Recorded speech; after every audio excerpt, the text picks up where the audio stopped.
نحمده ونستعينه ونستغفره ونعوذ بالله من شرور أنفسنا ومن سيئات أعمالنا من يهده الله فلا مضل له ومن يضلله فلا هادي له أشهد أن لا إله إلا الله وأشهد أن سيدنا محمدا عبده ورسوله اللهم صل وسلم وبارك على حبيبنا وشفيعنا وقرة أعيننا سيدنا ومولانا محمد وعلى آله وصحبه أجمعين أما بعد. Alhamdulillah, puji syukur kepada Allah Subhanahu wa Ta'ala yang dengan nikmatnya kita bisa hadir di dalam majelis yang mulia ini dalam keadaan sehat walafiat, dan tidak lain itu adalah karena nikmat dari Allah Subhanahu wa Ta'ala yang bisa menggerakkan kita untuk bisa menjalankan ibadah yang mulia ini di bulan yang mulia ini, yaitu bulan Ramadan, dan bisa hadir di dalam majelis yang mulia ini, yaitu majelis watawasau bil haqqi watawasau bis sabr. Salawat dan salam kepada junjungan kita Nabi besar Muhammad sallallahu alaihi wasallam, yang tanpa beliau kita tidak akan bisa merasakan nikmat iman, nikmat Islam, nikmat sehat, dan nikmat afiat. Dan kita juga tidak akan bisa merasakan bagaimana nikmat kita ibadah kepada Allah Subhanahu wa Ta'ala. Maka sebagai umatnya, kita berkewajiban untuk selalu bersalawat dan salam kepada beliau, baginda kita Nabi besar Muhammad sallallahu alaihi wasallam, dan memperbanyak Allahumma shalli ala sayyidina Muhammad wa ala alihi wa sahbihi ajma'in wa sallallahu alaihi wasallam. Amma ba'du. Para jamaah, para hadirin yang dimuliakan oleh Allah Subhanahu wa Ta'ala, pada sore hari ini kita akan berbicara tentang hadis al-hadis al-qudsiyah, yaitu dalam hadis qudsi. Apa sih yang dinamakan dengan hadis qudsi? Hadis qudsi itu adalah sebuah hadis atau hadis yang perawinya itu adalah baginda Nabi Muhammad sallallahu alaihi wasallam yang berbicara atas nama Allah Subhanahu wa Ta'ala atau dinisbahkan kepada Allah Subhanahu wa Ta'ala. Dan ini adalah salah satu dalil yang menunjukkan bahwa Nabi Muhammad sallallahu alaihi wasallam ketika berbicara itu bukan berasal dari apa? Dari dirinya. Maka hadis itu yang keluar dari Nabi Muhammad itu ada paling tidak ada 3. Yang pertama adalah Al-Quran. Yang kedua ada namanya hadis qudsi. Yang ketiga ada hadis nabawi, ada hadis yang hadis dari Nabi Muhammad SAW. Nah, 3 perkataan ini. Jadi ada Al-Quran, kemudian ada hadis. Hadis pun ada hadis qudsi, ada hadis nabawi.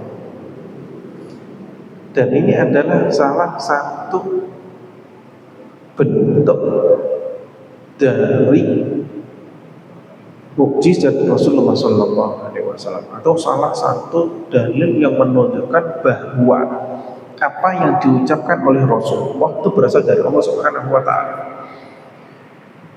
Karena kalau manusia berbicara pasti strukturnya itu pan punya gaya khusus. Semua orang berkata, orang mengatakan biasa pakai atau pakai yang diulang-ulangi. Mau ngomong seberapapun pasti akan seperti itu juga. Dimulai dengan kemudian itu gaya manusia dalam berbicara. Nah, dalam diri Rasulullah suatu ketika beliau mengatakan dengan apa? Beliau mengatakan dengan firman Allah Subhanahu wa taala, keluar dari mulutnya firman Allah yaitu Al-Qur'an. Dengan gaya bahasa Al-Qur'an, kita tahu gaya bahasa yang ada di dalam Al-Qur'an dengan hadis akan berbeda. Dan gaya bahasa yang di dalam hadis dengan hadis qudsi pun akan berbeda. Nah, satu orang bisa mengucapkan dengan tiga pola atau tiga struktur yang berbeda. Dan di situ menunjukkan apa? Bahwa yang keluar dari Rasulullah nggak sembarangan. Karena kalau kita pakai bahasa, kita punya kebiasaan, kita ngomong. Gaya bahasa saya dengan bahasa banyak orang lain akan berbeda. Dan kalau sudah ngomong dengan gaya struktur seperti itu, maka akan selamanya akan dengan seperti itu. Tapi lihat Rasulullah suatu ketika bisa dengan mengatakan apa? Mengatakan keluar dari dirinya Al-Quran. Suatu ketika keluar dari dirinya hadis Nabawi dengan gaya bahasa yang berbeda. Kemudian bisa dengan apa? Bisa dengan mengatakan apa? Dengan hadis-hadis qudsi. Maka itu adalah menunjukkan bahwa apa yang diucapkan oleh Rasulullah SAW itu akan kemudian wa ma yantiqu 'anil hawa in huwa illa wahyun yuha, bahwa Rasulullah itu kalau berbicara itu enggak seenaknya, itu adalah dari wahyu. Maka pola strukturnya itu akan berbeda. Maka kapan itu keluar Al-Quran, kapan itu adalah hadis qudsi, dan kapan itu hadis nabawi. Salah satu hadis qudsi. Di sini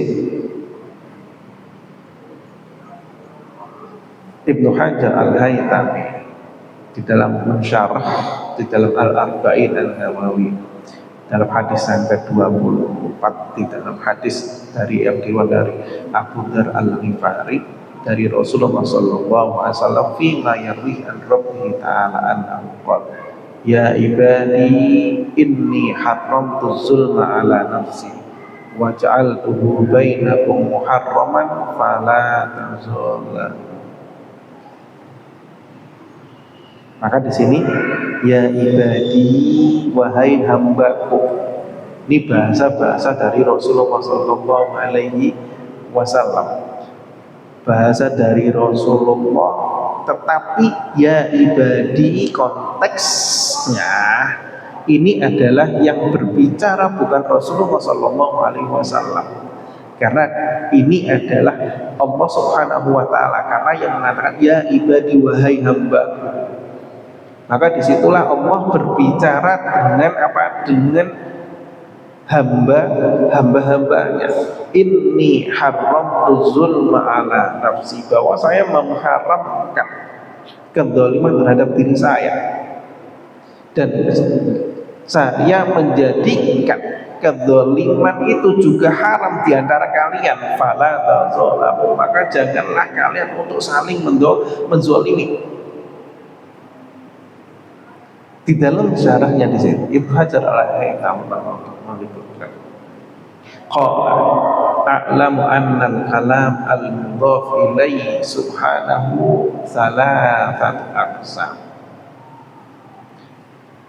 Ibnu Hajar Al-Haytami mengatakan bahwa perkataan yang dinisbahkan atau disandarkan kepada Allah Subhanahu itu adalah tiga. Awwaluha wa huwa asyrafuha al-Qur'an litamayyuzi anil baqiyah bi'ijazihi min awjuhin katsiratin.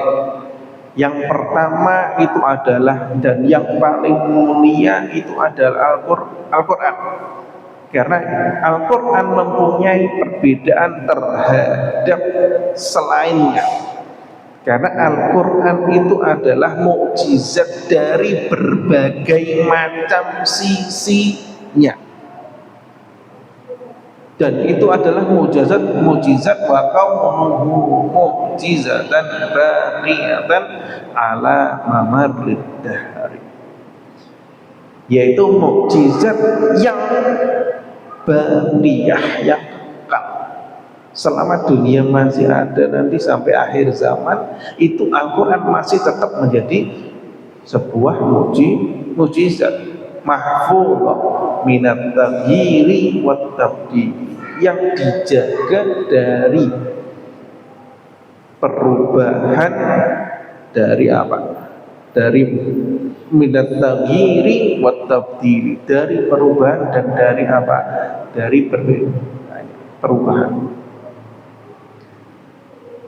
Jadi yang pertama, perkataan yang disandarkan kepada Allah, yang pertama yang paling mulia itu adalah Al-Quran. Yang kedua, kutubul anbiya alaihi wassalatu wassalam qabla taghyiriha wa tabdilha. Yang kedua adalah kitab-kitab para nabi sebelum ada perubahan.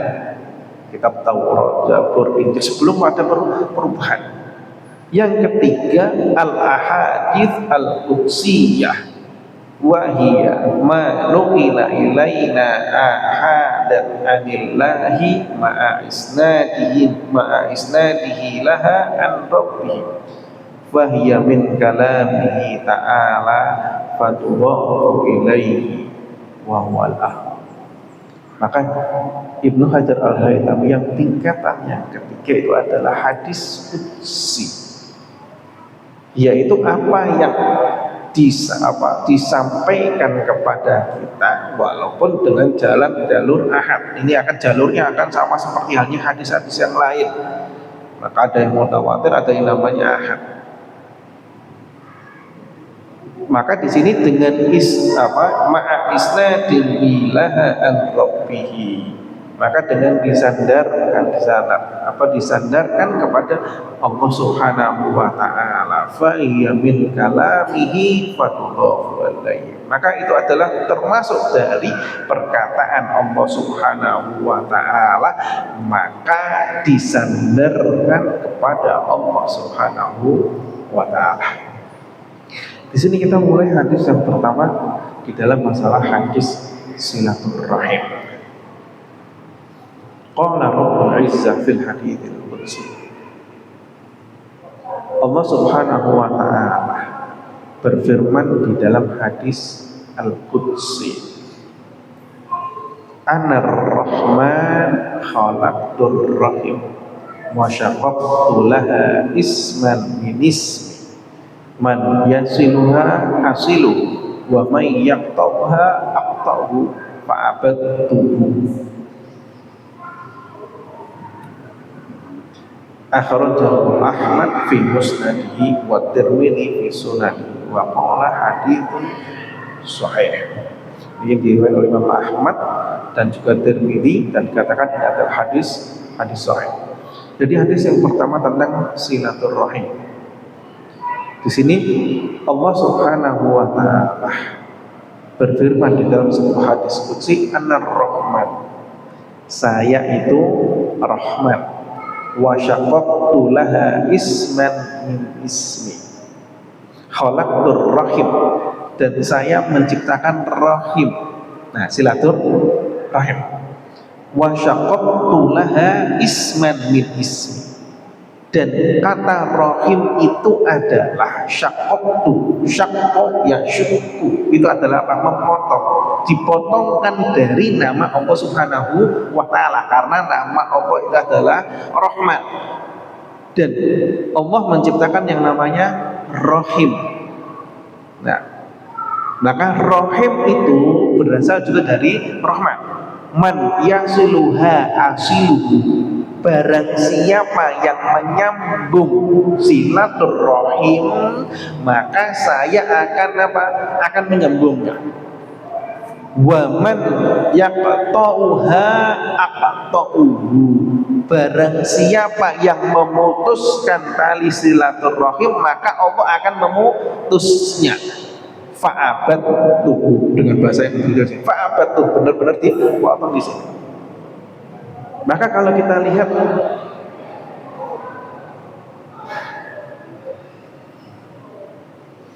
Allah Subhanahu wa ta'ala ingin mengingatkan kepada kita bahwa Allah Subhanahu wa ta'ala itu selalu mengasihi kepada kita, selalu mencintai kita, selalu memberikan rezeki kita. Dan Allah Subhanahu wa ta'ala membuka pintu taubat kapan saja selama itu belum ditutup. Maka ketika orang bermaksiat dibuka pintu taubat, itu salah satu dari rahimnya Allah Subhanahu wa ta'ala. Fahuwar rahman durrahmah wasi'ah. Dan Allah Subhanahu wa ta'ala itu maha rahman yang mempunyai rahmat yang paling, yang sangat luas. Maka kalau kita lihat warrahmah warrahman warrahim mushtaqun minha ar-rahim. Lihat kata rahman, kata rahim, rahmat, kata rahmat, kata rahman, kata rahim muncul dari dirinya, berasal dari kata rahim. Nah, apa sih yang dinamakan rahim? Nah, kalau kita lihat ar-rahimu atau dalam bahasa Indonesia rahim. Nah, kalau kita ini kan adalah rahim. Maka ini dengan kata ar-rahim muncul dari situ adalah kata rahman, muncul dari situ juga ada rahim dan lain sebagainya atau rahmat. Apa sih yang dinamakan rahim? Rahim itu adalah tempat janin berada. Dan kita tahu kalau janin, tempat janin itu adalah di dalam perut dari ibunya. Dan janin itu, apakah janin sudah punya bekerja? Tidak. Tetapi apakah janin ketika di dalam rahim mendapatkan rizki dari Allah Subhanahu wa ta'ala? Dapat. Melalui jalur mana? Melalui jalur dari ibunya. Walaupun dia ketika di dalam rahim tersebut tidak melakukan atau tidak bekerja, tapi rezekinya tetap dijamin oleh Allah Subhanahu wa ta'ala. Maka nggak pakai capek-capek,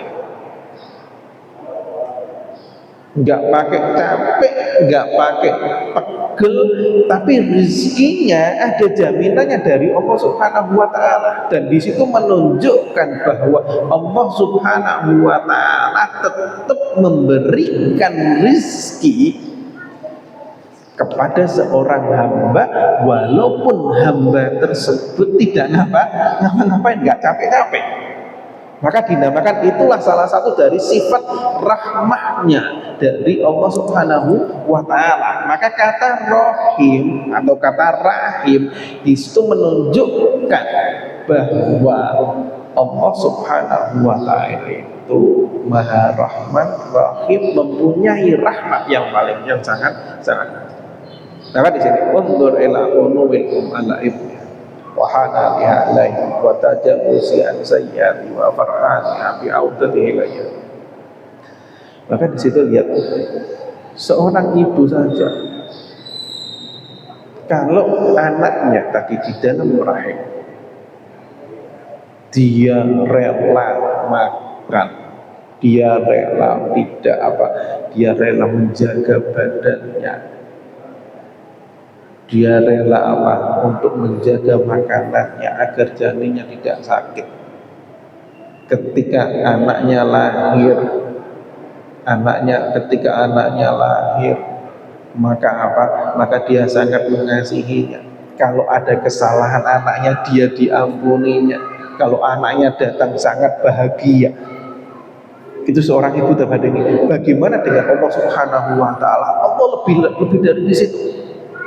Allah lebih mengasihi daripada seorang ibu dengan anak. Bahkan tadi ketika dalam perutnya rezekinya sudah ada dan ada jalurnya masing-masing. Lihat bagaimana Allah menentukan yang namanya rezeki di situ. Orang lahir dalam teti rahim. Jalurnya semuanya lewat satu. Lewat dari orang tuanya, lewat dari dari pusar, dari orang tua, jalurnya cuma satu. Ketika dia lahir, jalurnya dibuka dua. Mulai dari apa? Mulai dari air susu dari ibunya. Nah, anak baru lahir, nggak mungkin kita anak baru lahir makan batagor, makan soto, itu nggak akan mungkin. Anak baru lahir maka akan dibuka yang namanya rezekinya sesuai dengan kemampuannya. Baru nanti mulai apa? Mulai berapa bulan baru makan nasi, baru makan pisang. Dibuka rezekinya sesuai apa? Sesuai dengan ini. Namun mungkin nanti akan kita tanya, loh, berarti Allah Subhanahu wa taala sudah memberikan jaminannya di situ. Jaminan ada rezeki. Maka tadi dari apa? Dari yang tidak capek pun sudah ada jaminan rezekinya. Apalagi kalau kita sudah mulai berusaha, di situ akan ada jaminan. Permasalahannya adalah terkadang kita yang sudah dijamin, yang kita rebut, yang sudah ada jaminannya, kita yang sibuk ada di situ. Padahal jaminannya sudah ada. Kita malah sibuk dengan di situ, lupa dengan yang namanya tujuan. Padahal kalau kita mau flashback lagi, tadi maka di sini sifat dari Rahim, maksud Allah itu adalah suka dengan silaturahim. Dari kata Rahim, dari kata Rahim, bahwa di situ Allah sangat sayang, sangat cinta, sangat ingin dengan hambanya. Hambanya nggak capek-capek pun sudah diberikan yang namanya rezekinya, ada jalurnya. Apalagi kalau hamba itu mau menyambung, maka nanti akan ada dalam hadis yang kedua. Fahuwa subhanahu la ya'khuduna bidunubina wa la yahrimna min ni'amihi wa la yuhliguna bima fa'alna walidhalika fanahnu nabda'u tilawatal Qur'an bismillahirrahmanirrahim. Lihat, kita baca Quran dimulai dengan bismillah. Ini untuk mengingatkan agar agar Allah itu mempunyai kita mengingatkan diri kita bahwa Allah itu punya yang namanya sifat Rahman dan Rahim. Dan kalau mau adil-adilan, orang salah akan dihukum. Nah, kalau kita mau ngomong lagi adil, kalau kita berdosa langsung dihukum oleh Allah Subhanahu wa taala, kita hidup gak akan tenang. Maka disitulah Allah Subhanahu wa taala memberitahukan kepada kita bahwa Allah mempunyai sifat yang namanya Rahman dan Rahim. Maka ketika semua amal perbuatan yang baik dimulai dengan Bismillahirrahmanirrahim, agar kita tahu Allah itu maha rahmat, rahmatnya besar, maha pengasih, Allah itu maha penyayang. Wa bidzalika yazillu Quran muttasilan bi abwabir rahmah kullama ibtada anir rahmah kullama ibtada anir rahim asra al yauda ilaihi famadama Allahu rahmanan wa rahiman la tughlaq abwabur rahmah abadan. Maka di situ setiap yang kita baca Quran maka dimulai dengan bismillahirrahmanirrahim. Maka di sini akan tersambung dengan sifat Allah yang Rahman dan Rahim. Ketika kita mulai jauh dari Allah, kita harus ingat Allah itu maha rahmatnya Allah besar. Agar Agar balik lagi. balik lagi kepada Allah Subhanahu wa taala. Maka dari disitulah kenapa kok Allah ingin balik, kita itu balik, maka disitulah dibuka yang namanya pintu taubat. Nah kalau nggak ada pintu taubat, kita mau dosa dikit langsung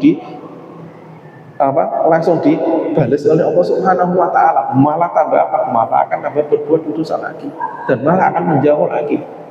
Maka Allah Subhanahu wa taala dengan kasih sayangnya pintu taubat itu enggak ditutup.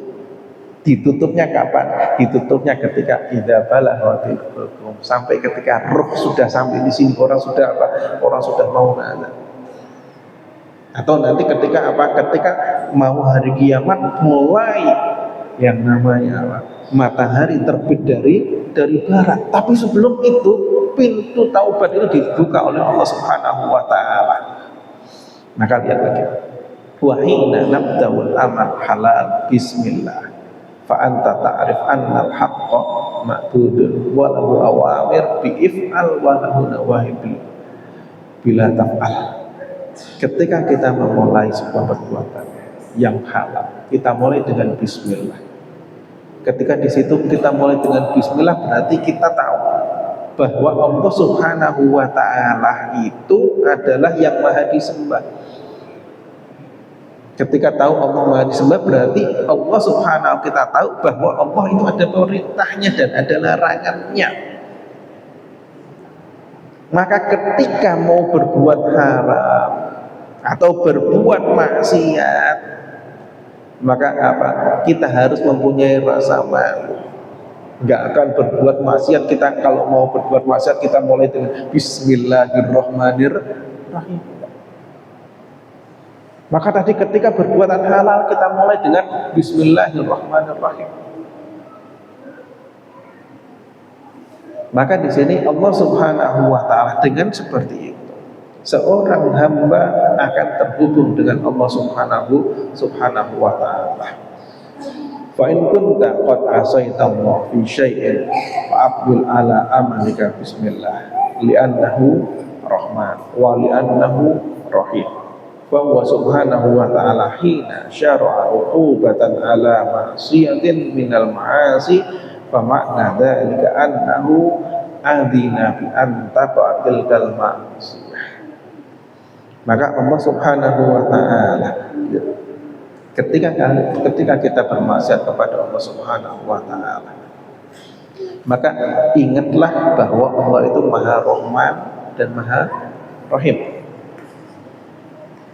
Agar kita balik kepada Allah Subhanahu wa ta'ala, dan kita ingat ketika Allah Subhanahu wa ta'ala memberikan hukuman terhadap suatu pelanggaran, berarti pelanggaran itu pasti akan terjadi dan orang akan melaksanakan di situ, atau Allah mengizinkan pelanggaran itu terjadi karena apa? Allah sudah menyiapkan hukumannya seperti ini.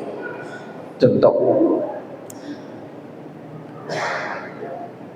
orang hukuman dari orang mencuri, cuma dipotong tangannya. Kenapa kok ada hukuman potong tangan? Karena Allah memberikan, pasti akan ada orang ada mencuri, maka diberikan yang namanya hukuman.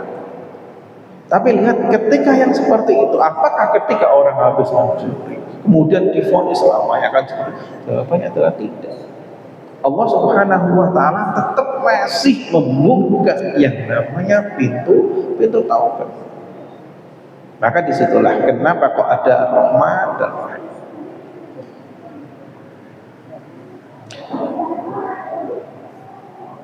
Dari sifat Rahman,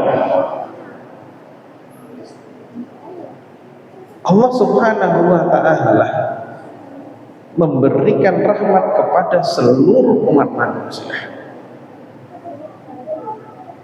baik itu orang muslim, orang kafir, semuanya yang ada di bumi itu semuanya tidak hidup kecuali dari rahmat dari Allah Subhanahu wa ta'ala. Dan semuanya mengambil sebab untuk mendapatkan rahmat dari Allah Subhanahu wa ta'ala. Dan apa yang didapati manusia itu dikarenakan oleh rahmatnya Allah Subhanahu wa ta'ala. Maka kalau kita lihat contoh yang paling sederhana, kita bisa bernafas. Ini adalah salah satu rahmat dari Allah Subhanahu wa ta'ala. Apakah ada perbedaan antara orang muslim dan non-muslim, orang muslim dan kafir? Tidak. Dalam hal masalah harta, apakah ada perbedaan? Jawabannya tidak. Semuanya sama. Bahkan kalau kita lihat, nanti akan berhubungan dengan apa? Masalah dari lihat bagaimana rahmannya, kasih sayangnya Allah Subhanahu wa ta'ala. Contoh, manusia, ada manusia yang mengatakan Allah itu apa? Allah itu bisa dua, Allah itu punya anak, Allah itu punya apa? Allah itu punya anak. Lihat, kalau kita teori kita masukkan dalam teori manusia. Kalau seandainya manusia itu diduakan, pasti untuk memberikan sesuatu akan berat. Nah, tidak dengan Allah Subhanahu wa ta'ala ketika seperti itu, tapi Allah Subhanahu wa ta'ala masih tetap memberikan rahmatnya kepada seluruh umat manusia. Maka disebut wal mu'min ya'khudhu ni'amat dunya bi rahmatillah wa yazidullahu lahu fil barakati wal itmi'nan nikmatun kubra. Faman ya'ishu fi hadhil hayat wa huwa mutmainnun ila ghayatin afdal min hadhil hayat fa hadha lawnun 'azimun min al-iman. Maka orang yang mukmin itu mengambil nikmat Allah Subhanahu wa ta'ala dari rahmatnya dan ditambahi dengan yang namanya barokahnya, ketenangannya di dalam mengambil rahmatnya. Maka orang mengambil nikmat itu adalah sama rahmat Allah Subhanahu wa ta'ala. Tapi orang mengambil nikmat Allah Subhanahu wa ta'ala, ada yang tenang dan ada yang tidak tenang. Sama-sama dapat. Orang dapat rezeki, cuma orang dapat rezeki yang halal, yang dia sesuai dengan aturannya, dia akan mendapatkan ketenangan. Setelah dia mendapatkan rezekinya, dia akan tenang. Nah, kalau orang dapat rezekinya dari cara yang tidak halal, tidak diperbolehkan, maka dia dapat nikmatnya, tapi dia juga gak akan dapat yang namanya ketenangannya di situ.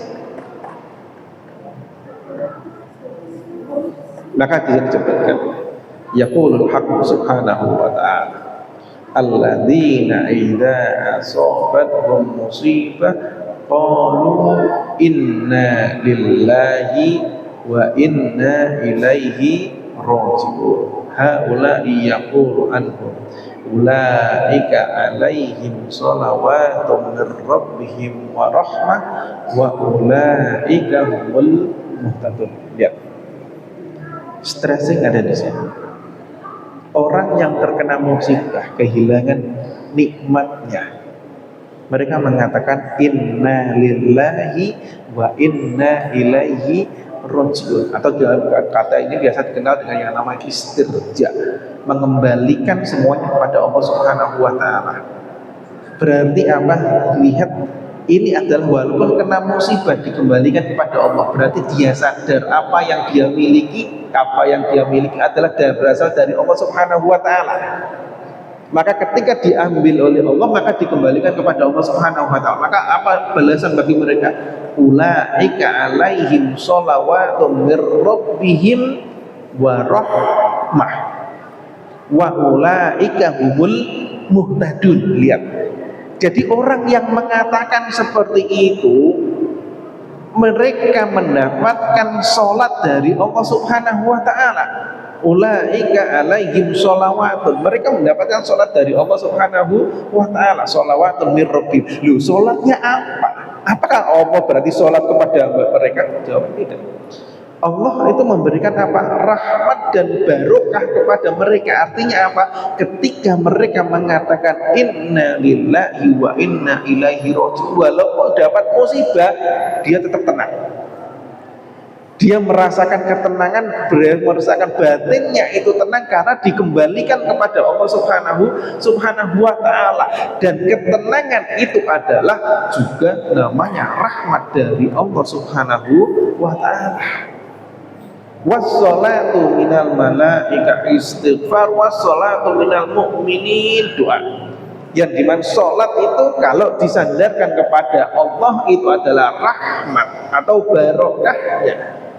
Dan sholat kalau disandarkan kepada malaikat itu dinamakan dengan istighfarnya. Dan kalau diadakan kepada orang mukmin itu artinya doa. Maka di akhir dengan apa? Wa ulaika humul muhtadun. Maka merekalah yang mendapatkan hidayah, diberikan petunjuk dari Allah Subhanahu wa taala. Kenapa kok diberikan petunjuk? Karena mereka ingat bahwa semua yang dimiliki itu adalah berasal dari rahmat Allah Subhanahu wa taala. Ketika diambil, ketika hilang, maka dikembalikanlah kepada Allah Subhanahu wa taala. Wa yaqulul haqq subhanahu wa ta'ala innal ladzina amanu wal ladzina hajaru wa jahadu fi sabilillah ulaika yarjuna rahmatallah wallahu ghafurur rahim. Maka lihat dalam ayat yang lain, orang-orang yang beriman, yang berhijrah, berjihad di jalan Allah, ulaika yarjuna rahmatallah, mereka itu meminta rahmat dari Allah Subhanahu wa taala. Wallahu ghafurur rahim. Dan Allah Maha pengampun juga Maha pengasih. Inna dunya kullaha musakharatun tahta qahrir rahman wa masyiatihi wa taskhirihi. Wa lahu tamamus sarfi fi kullil kainat wa huwal khaliqul badi. Walakin ma hiya rahmah. Allah menciptakan semuanya itu, bumi, langit, dan semua isinya. Itu semuanya dalam genggaman Allah Subhanahu wa taala, dan tidak ada yang bisa menanyakan terhadap Allah kenapa kok begini, kemana begini, karena semuanya adalah milik dari Allah Subhanahu wa taala. Sekarang apa sih itu rahmah? Apakah beda namanya rahmah dengan kesembuhan? Jadi kalau yang namanya ar-rahmah, Allah tubtala fil alami min awalil amr. Jadi yang dinamakan rahmah itu tidak ada ujian dari awal sampai akhir. Itu dinamakan dengan rahmah. Sedangkan yang namanya syifa, ketika mendapatkan musibah kemudian ada sembuh, maka itu dinamakan kesembuhan. Tapi kalau rahmat dari awal sampai ini kan memang dari asalnya itu diberikan. Maka kalau kita lihat sebenarnya tadi anak kecil dari janin itu kan rizkinya sudah diberikan, ditentukan dari Allah Subhanahu wa taala. Maka tadi kata Rahman, Rohim dari kata Rohim atau Rahim, bahasa kita Indonesia Rahim. Kenapa di sini dinamakan dengan Rahim? Karena disitulah menunjukkan bahwa Allah Subhanahu wa taala manusia walaupun nggak pakai capek itu pun rizkinya sudah ada jaminan. Maka ketika rizkinya sudah ada jaminan di situ, maka Allah Subhanahu wa ta'ala dari manusia masih belum menjadi manusia, masih menjadi janin, sudah mendapatkan rezeki dari Allah Subhanahu wa ta'ala. Inilah yang dinamakan dengan rahmat. Jadi dari yang namanya jaminan akan ada di situ sampai nanti apa? Nah, kalau saya guyonannya gini kadang-kadang, kalau orang rizki, nah ini mungkin Pak orang rizki, mau rizkinya diberikan apa? Diberikan keseluruhan, ataukah mau dicicil rizkinya oleh Allah Subhanahu wa taala? Lah kalau bapak dan ibu-ibu pengen rizkinya langsung diberikan keseluruhan, maka siap-siap inna lillahi wa inna ilaihi raji'un. Karena kalau rezekinya sudah jatahnya pas, dan itu pasti akan menghadap kepada Allah Subhanahu wa taala. Nah, di sini ada jaminan rahmatnya dari Allah Subhanahu wa taala. Maka kalau rezekinya berarti masih dapat segini, dapat segini, dapat segini, dapat segini, berarti jalurnya pasti ada.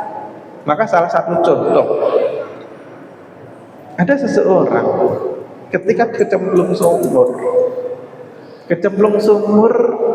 oh dia masih hidup sampai ditarik ke apa, keluar dari sumur hanya untuk makan satu suap nasi, makan satu suap nasi, kecemplung lagi, kecemplung yang kedua dia meninggal.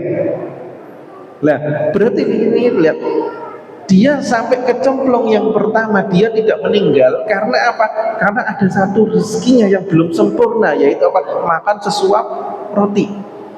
Ketika rezekinya sudah sempurna, kecemplung yang kedua dia meninggal dunia. Maka di sini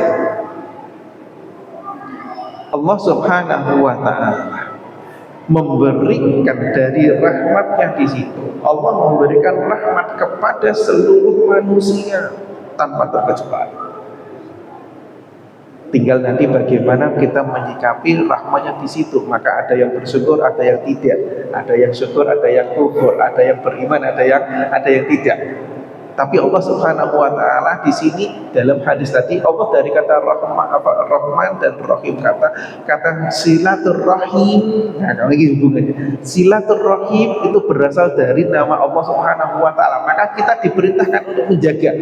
Artinya apa? Silaturahim bukan hanya antar manusia dengan manusia, tapi kita dengan Allah Subhanahu wa taala. Maka di sini Rasulullah SAW pernah mengajarkan kita bahwa orang masuk surga itu tidak hanya dengan amalnya tok, tapi dengan rahmatnya Allah Subhanahu wa taala dan ampunannya dari Allah Subhanahu wa taala. Maka di sini disebutkan fayaqul sallallahu alaihi wasallam la yadkhulu ahadukum al-jannata bi amalihi. Faqalu wala anta ya Rasulullah. Qala wala ana hatta yataghammadani Allahu bi rahmatihi. Bahwa sampai masuk surga pun itu tidak hanya dengan amal perbuatannya tok, tapi butuh yang namanya dari rahmatnya dari Allah Subhanahu wa taala. Karena apa? Kalau kita mau hitung-hitungan dengan logika, adil-adilan antara ibadah kita dengan nikmat yang diberikan oleh Allah Subhanahu wa taala itu nggak akan sebanding. Kita mau rumah satu contoh, kita puasa saja. Puasa dari apa? Dari subuh sampai maghrib. Dalam puasanya berapa banyak permasalahannya, berapa banyak kekurangannya. Kita sholat paling cuma berapa menit di situ. Sedangkan nikmatnya Allah dari pagi sampai malam nggak akan bisa dibandingkan di situ. Maka di sini butuh yang namanya rahmat dari Allah Subhanahu wa taala. Maka di sini wal haqqu subhanahu wa ta'ala. Idan fal mu'min yarjullah wa la yashtaritu 'ala Allah. Innal mu'min yattajihu bi amalihi khalisan lillah yarju taqabbul wal maghfirah war rahmah wa kullu dzalika min fadlillah. Maka seorang mukmin itu meminta kepada Allah Subhanahu wa taala, jangan pernah memberikan syarat terhadap Allah Subhanahu wa taala. Kadang-kadang kita terkadang kita terbiasa dengan memberikan syarat kepada Allah Subhanahu wa taala. Dengan apa contohnya? Kalau saya dapat kerjaan, saya sholatnya akan rajin. Mau ibadah disyarati dengan yang seperti itu. Kalau saya lulus, saya ibadahnya dengan rajin. Mau ibadah kepada Allah disyarati dengan seperti itu. Padahal kalau kita ibadah dengan Allah Subhanahu wa taala, kita pengen ibadah, itu akan kembali kepada kita. Kita dekat dengan Allah Subhanahu wa taala, itu kembalinya kepada kita, karena Allah tidak pernah membutuhkan yang namanya manusia. Mau kita ibadah, mau kita maksiat, tidak akan menambahi atau mengurangi dari kekuasaan dari Allah Subhanahu wa taala. Maka jangan pernah yang namanya ketika kita ingin ibadah memberikan syarat kepada Allah Subhanahu wa taala. Maka yang kita inginkan adalah ketika kita beribadah kembali mencari rahmatnya Allah, mencari maghfirahnya Allah, mencari diterimanya oleh Allah Subhanahu wa ta'ala. Maka lihat di dalam surat Al-An'am disebutkan, kataba rabbukum ala nafsihi rahmah annahu man amila minkum su'an bijahalatin thumma taba min ba'dihi wa aslaha fa annahu ghafurur rahim. Allah mewajibkan diri, kata rabbukum ala nafsihi ar-rahmah. Allah mewajibkan, atau Tuhan kalian mewajibkan kepada dirinya ar-rahmah. Lihat, tidak ada yang bisa mewajibkan Allah Subhanahu wa ta'ala. Dan di sini Allah mewajibkan kepada dirinya untuk sifat rahmat. Maka lihat, inilah salah satu bukti bagaimana Allah Subhanahu wa ta'ala, ini teori bagaimana memerintahkan seseorang. Ketika Allah memerintahkan seseorang untuk dengan memberikan rahmat, menyambung tali silaturahim, Allah memulai dari mana? Dari dirinya sendiri. Berbeda dengan kadang-kadang kita memerintahkan orang, mengajak orang, orangnya yang diajak nggak dimulai dengan diri kitanya. Karena lebih menyuruh orang itu lebih gampang daripada memulai dari dirinya. Tapi lihat Allah Subhanahu wa ta'ala ketika memerintahkan tadi dimulai dengan kata rabbukum ala nafsihir rahmah. Walaupun tidak ada yang mewajibkan Allah Subhanahu wa ta'ala, nggak akan ada yang mampu mewajibkan oleh Allah, tapi Allah mewajibkan kepada dirinya untuk rahmah tadi. Setelah mewajibkan, maka tadi memerintahkan apa? Sambunglah yang namanya tali silaturahim. Karena tali silaturahim tadi berasal dari nama Allah Subhanahu wa ta'ala, dari Rahman dan Rahim. Karena Allah mempunyai sifat rahmat, maka kalian sesama manusia itu saling mempunyai yang namanya sifat rahmat tadi. Maka kalau kita lihat nanti di dalam hadis-hadis yang lain akan ada berkaitan. Kalau ingin dekat dengan Allah, kalau ingin dikasihi Allah, maka kasihilah manusia. Maka kalau kita dalam hadis yang ini tadi, kalau tadi hadis qudsi, ini hadis nabawi. Wallahu fi aunil abdi maka nal abdu fi auni akhi, atau madamal abdu fi auni akhi. Lihat antara apa? Pertolongan Allah dengan pertolongan manusia. Ini ada keterkaitan. Kalau ingin dapat pertolongan dari Allah Subhanahu wa ta'ala, ya tolongnya mana? Manusia. Maka dalam hadis yang lain, kalau ingin apa? Ingin dekat dengan Allah, maka jenguhlah orang yang sakit sesama manusia. Allah mengaitkan antara hubungan dengan Allah dengan hubungan dari mana? Dengan manusia. Apakah ada keterkaitannya? Jawabannya pasti ada. Tapi terkadang kembali lagi, manusia terkadang berpikir memisahkan antara yang namanya keyakinan dengan kehidupan dengan kehidupan dunia. Terkadang orang manusia dengan berpikiran, dengan pikirannya yang cetek, mengatakan nggak ada hubungannya antara orang ibadah dengan pekerjaan. Padahal lihat di sini banyak sekali Allah mengaitkan antara dengan Allah dengan manusia. Contoh logika yang sederhana agar kita bisa melihat.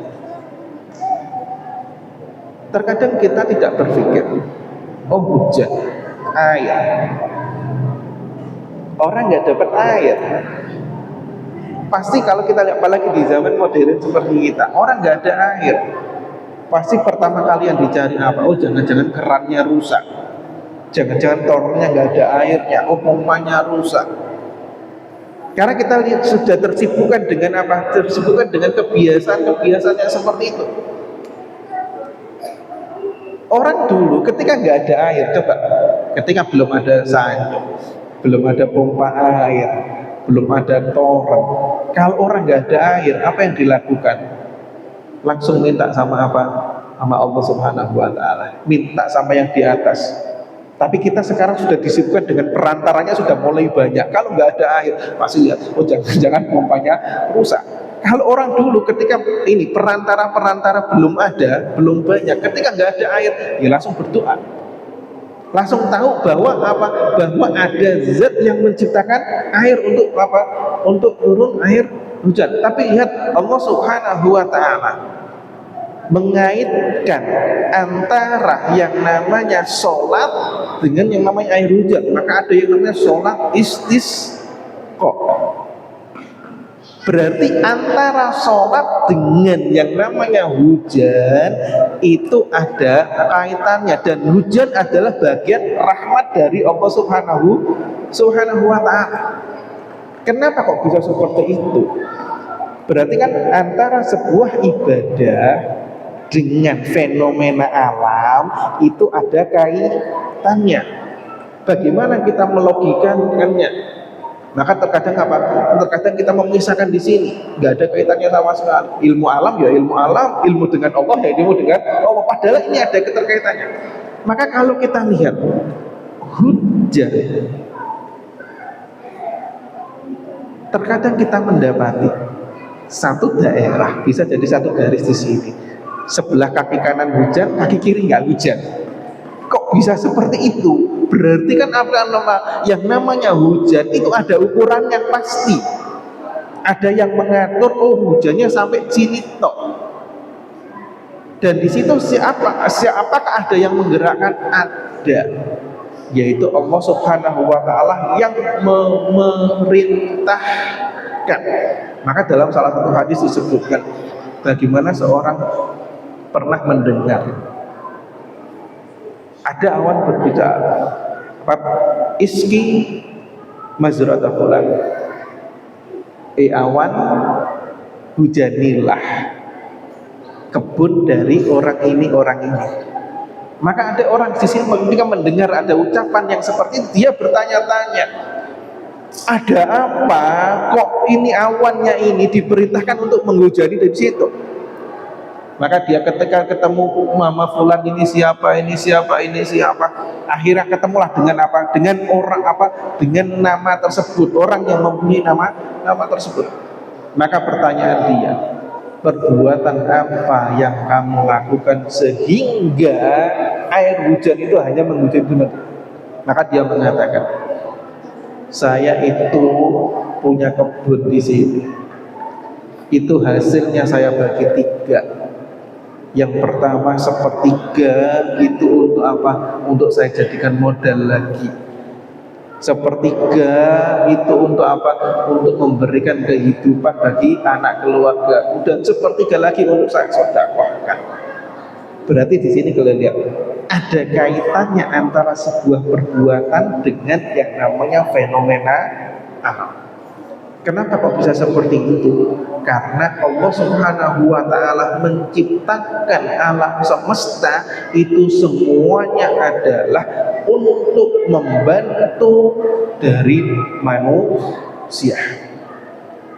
Alam semesta diciptakan oleh Allah Subhanahu wa ta'ala itu diciptakan untuk sebagai fasilitas kepada manusia untuk menunjang ibadah kepada Allah Subhanahu wa ta'ala. Maka itu akan ada keterkaitannya.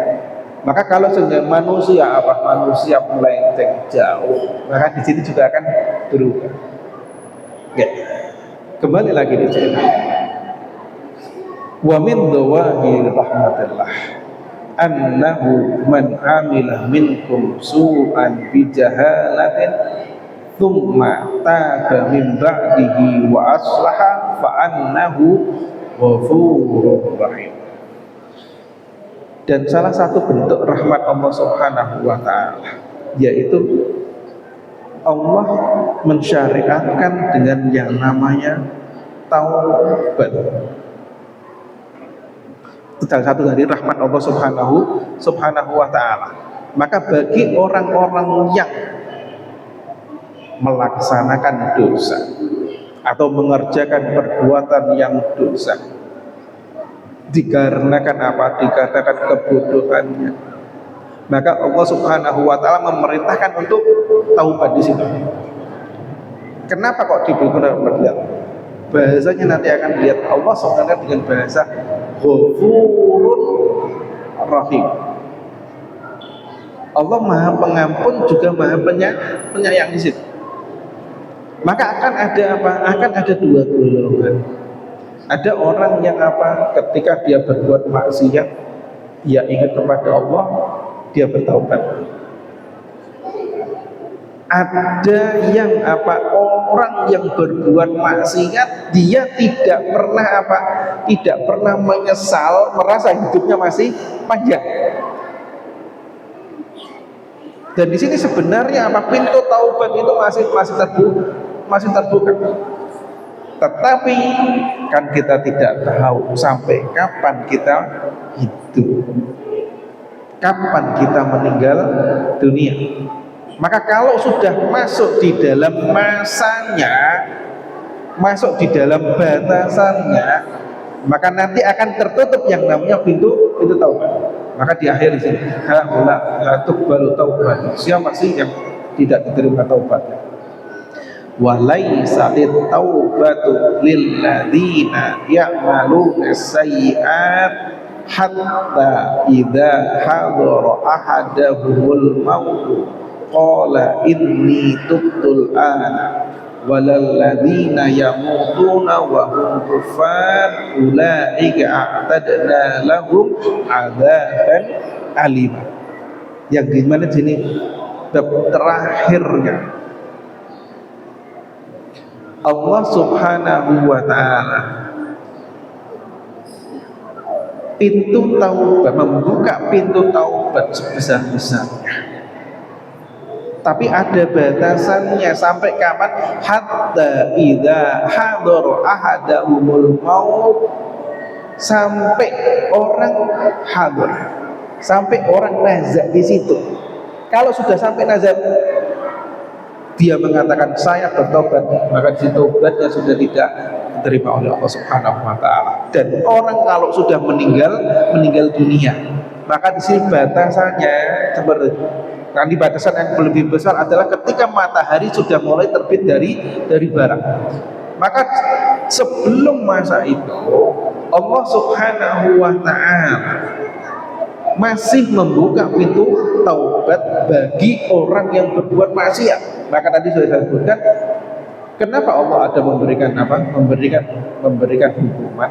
Karena ya Allah mengizinkan bahwa yang namanya perbuatan maksiat ini bisa terjadi, maka disiapkan yang namanya hukuman. Maka saya contoh logika sederhana. Kalau orang sekolah meluncur, nanti hukumannya seperti ini, berarti akan menjadi orang meluncur, dan memang akan kemungkinan ada yang seperti itu. Maka disiapkan dengan hukumannya. Dan Allah selain memberikan hukuman di situ, Allah membuka yang namanya pintu taubatnya. Maka kita simpulkan wasifatul mubalagh fil khalq imma an tansha fi quwwatil hadathil wahid wa imma an tansha min tikraril hadathil wahid. Inna qaulaka Allah tawwab. Maka di sini inna Allah tawwabur rahim. Lihat, tawwab ini sigha mubalagh. Sigha mubalagh dinamakan dengan apa? Dengan berkali-kali. Bisa dikarenakan suatu perbuatan, satu perbuatan, tapi yang melakukan banyak orang, maka berarti mengampuninya akan banyak. Tapi ada juga satu orang, tapi dosanya banyak, maka ada kemungkinan seperti itu. Jadi kalau satu dosa yang melakukannya banyak, maka Allah juga akan mengampuni per orang. Dan mengampuni juga satu orang yang berbuat maksiatnya banyak. Cuma satu orang, dia apa? Dia mencuri, dia berzina, dia melakukan ini, minum dan lain sebagainya. Maka ketika diampuni, sifat dari Allah Tawwab, Maha Pengampun, bukan hanya mengampuni satu perbuatan, tapi banyak perbuatan. Ada yang mencuri, tapi yang melakukan pencurian bukan satu, tapi bisa berjamaah. Ini ada diampuni oleh Allah. Maka di situ bukan berarti cuma satu. Maka Allah Subhanahu wa ta'ala innahu kana tawwabar rahimah. bahwa Allah Subhanahu wa taala sifatnya adalah Tawwab dan juga Rahim. Kenapa Tawwab? Karena Allah tahu yang namanya manusia itu kalau berbuat dosa bisa jadi satu perbuatan tapi banyak sekali yang berbuat, atau bisa jadi apa? Bisa jadi satu orang tapi berbuat dosanya itu lebih dari maksiatnya lebih satu. Maka di situ ketika sudah yang seperti itu, kita harus ingat bahwa Allah Subhanahu wa taala mempunyai sifat rahmah. Sifat rahmah kepada seluruh umatnya. Memberikan sifat rahmah dengan cara apa? Dengan cara memberikan pintu taubat. Tapi lihat, Allah juga memberikan sifat rahmahnya kepada manusia dari sifat rahmahnya dengan tanpa sampai berbuat yang namanya maksiat. Maka akan sama seperti halnya begini, kita lihat. Salah satu, lihat, kita puasa, ada yang dapat pahalanya apa? Ghufira lahu ma taqaddama min dzanbihi. Apa yang diampuni dosanya yang telah lampau, dan apa yang diampuni dosanya yang akan datang. Nah, kalau diampuni dosa yang akan datang berarti habis itu berbuat maksiat gampang saja. Tapi tidak. Bisa jadi apa? Dari awalnya ketika dia diampuni dosa yang akan datang, berarti dia dijaga oleh Allah Subhanahu wa taala dari perbuatan dosa. Maka di sini walau qala al-haq innahu tawwab faqat la'adnaba kullu wahid minna likai yakuna al-wasf ma'ahu wa qa'imun bihi lam hal walakin qala aidan tawwabur rahim. Allah Subhanahu wa taala selain mempunyai sifat tawwab, maka orang akan berdosa tapi Allah punya sisi lain buat tawwab sebagai apa? Yang maha mengampuni, yang maha menerima taubatnya. Juga Allah mempunyai sifat rahmah, ai annahu yarhamu ba'dhan min khalqihi fala yartaqibuna ayya maksiatin minal jihad minal bidayah. Farrahmah Allah taqwa bil maksiat. Maka di situ selain Allah mengampuni tadi, memberikan taubat, tapi Allah maha memberikan apa? Rahmatnya. Artinya apa? Dari awal ada manusia yang memang dijaga oleh Allah Subhanahu wa taala itu tidak sampai berbuat dosa. Maka kalau cuma tahu innallaha tawwab, Allah maha memberikan taubat, berarti manusia berbuat dosa semuanya, berbuat maksiat semuanya pasti akan diampuni. Tapi Allah Pak, innallaha kana tawwabar rahim. Yang dimaksud dengan rahimah di situ rahmatnya dari Allah. Memang ada manusia yang dari awal diciptakan oleh Allah Subhanahu wa taala, dijaga oleh Allah Subhanahu wa taala dari apa? Dari perbuatan dosa. Maka kenapa sih kok Al-Quran ketika diturunkan sebagai rahmat, Nabi Muhammad diutus oleh Allah Subhanahu wa taala juga sebagai rahmat. Ya, dari sisi nabinya itu adalah rahmat.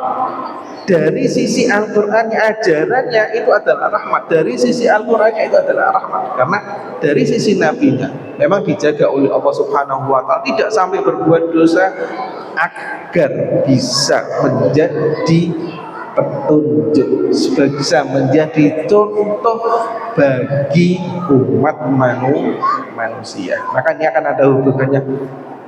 Manusia secara global pasti ada yang namanya manusia pilihan.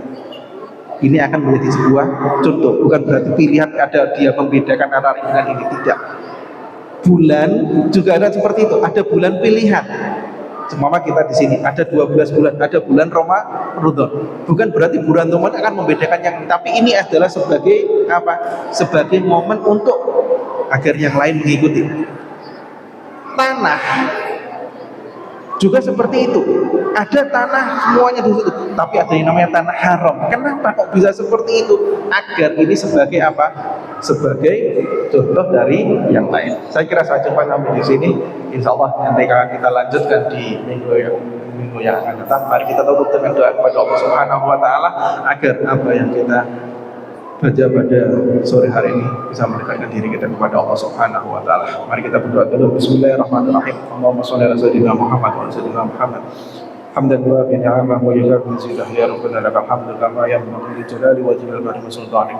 Allahumma anfa'na bima 'allamtana wa 'allimna ma yanfa'una warzuqna 'ilman yanfa'una bihi dunya wal akhirah. اللهم اصلح لنا ديننا الذي هو عصمة امرنا واصلح لنا دنيانا التي فيها معاشنا واصلح لنا اخرتنا التي اليها معادنا واجعل الحياة زيادة في كل خير واجعل الموت راحة من كل شر. اللهم انا عبدك وعبدك وامتك نسألك بما بك لهم وأننا قضاء ونسأل بالاسم ولا سمينا بنفسك او صلوا لك والله الحق او استأثرك بأنه بأنك تنزل القرآن وفي قلوبنا ونور صدور السلام. اللهم انا نعوذ بك من لا ينفع ومن لا يشاء دعاء لا يستجاب به. اللهم تقبل منا صلاتنا وصيامنا وقيامنا وركوعنا وسجودنا وطاعتنا وشكرنا سبحان ربك رب العالمين.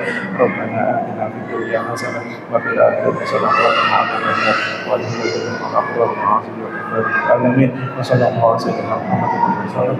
سبحان ربك رب العزة عما يصفون وسلام على المرسلين والحمد لله رب العالمين. السلام عليكم ورحمة الله وبركاته. أشهد أن لا إله إلا الله أستغفر الله ونسألك الجنة ونعوذ من سخطك والنار. أشهد أن لا إله إلا الله أستغفر الله ونسألك رضاك الجنة ونعوذ من سخطك والنار. أشهد أن لا إله إلا الله أستغفر الله ونسألك رضاك والجنة ونعوذ من سخطك والنار. اللهم إنك عفو كريم تحب العفو واعف عنا. اللهم إنك عفو كريم تحب العفو واعف عنا. اللهم إنك عفو كريم تحب العفو واعف عنا يا كريم. أشهد أن لا إله إلا الله أستغفر الله ونسألك الجنة ونعوذ من سخطك والنار. أشهد أن لا إله إلا الله أستغفر الله ونسألك رضاك الجنة ونعوذ من سخطك والنار. أشهد أن لا إله إلا الله أستغفر الله ونسألك رضاك الجنة ونعوذ من سخطك والنار. اللهم إنك عفو كريم تحب العفو واعف عنا. اللهم إنك عفو كريم تحب العفو واعف عنا. اللهم إنك عفو كريم تحب العفو واعف عنا يا كريم.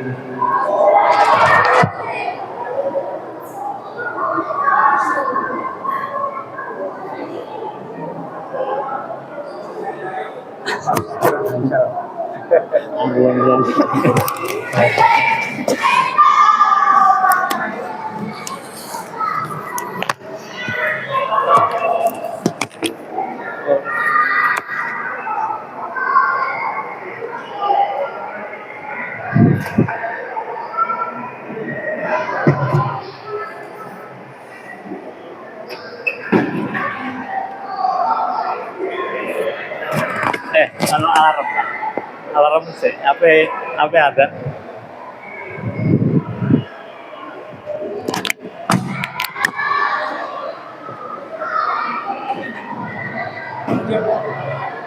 Ya alarm.